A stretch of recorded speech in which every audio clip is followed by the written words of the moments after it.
మీ యాత్రకు నమస్కారం.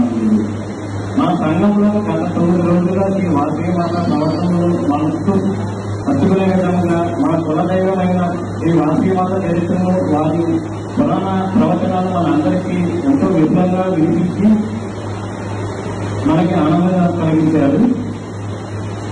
ధర్మవరం ఆశ్రయులు శ్రీమతి డాక్టర్ పొలమాడ సత్యదీప మాతాజీ గారికి మా సంస్థ తరఫున ధన్యవాదాలు తెలియజేస్తున్నాము. అలాగే భక్తులందరికీ కూడా మీరందరూ ఈ 9 రోజులు ఈ కార్యక్రమంలో పాల్గొని వారు చెప్పిన ప్రవచనాలను భక్తిశ్రద్ధగా విని మాకు ఆనందం కలిగజేశారు. మా సంస్థ తరఫున మీ అందరికీ కూడా ధన్యవాదాలు తెలియజేస్తున్నాను.